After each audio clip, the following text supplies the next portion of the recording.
पितृ बनकर कैसे आते हैं? अगर कोई गलती हो जाए तो पितृ परेशान करते हैं, ये कैसे संभव है गुरुदेव? आप ये समझो, आप पितृ नाम दो, भूत नाम दो, कुछ भी नाम दो, अभी जो इनको बताया वो कर्म ही होता है।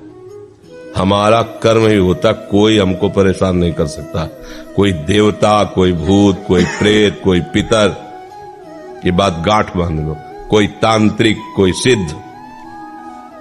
यदि मेरा कर्म गलत नहीं है तो विश्व ब्रह्मांड में किसी की ताकत नहीं है कि वो हमको दंड दे सके, क्योंकि सबका शासन करता भगवान है, ईश्वर है। अगर कोई अपने तप का प्रभाव भी करना चाहे, मान लो तपस्वी है, तो बीच में आके खड़ा हो जाएगा, बिल्कुल वो भजन नहीं करता, पर वो निष्पाप है, उसने अपराध नहीं किए, तो किसी न किसी रूप में भगवान आके खड़े हो जाएंगे, उसकी रक्षा कर लेंगे। इसीलिए उनका एक नाम है ईश्वर। संपूर्ण जीवों का शासन उनके हाथ में है और सब जगह विराजमान है। यार मैंने तो भगवान को पुकारा नहीं, लेकिन मेरा सब काम बन गया। ऐसा फंस रहा था, ऐसा गिरने वाला था कि मर जाते, ये लोग फंसा लेते। ऐसा कौन बचाया? तुम्हारे अच्छे कर्म, तुम्हारे अच्छे कर्म है, बुरे कर्म नहीं। मैं तो फूंक फूंक कर पैर धर रहा हूं, जब से मुझे होश, कोई गलती नहीं हुई हमसे। हमारी दुर्दशा लोग कर रहे हैं, हमारी दुर्दशा इससे हो रही, उससे, कोई दूसरा नहीं है। बोले तुम्हारे कोई चक्कर है? ऊपरी चक्कर है, लोग ऐसे कहते हैं। वो अरे ऊपरी और भीतरी, केवल तुम्हारे कर्म का चक्कर है, दूसरा कोई नहीं है। वही कर्म भूत बन करके तुम्हें सताएगा, वही कर्म पितर बन करके, वही कर्म ग्रह बन करके सताएगा, कोई नहीं सता सकता। जो पे कृष्ण चरण मन अर्पित तो करिए का नवग्रह रंग। रंग माने भिखारी।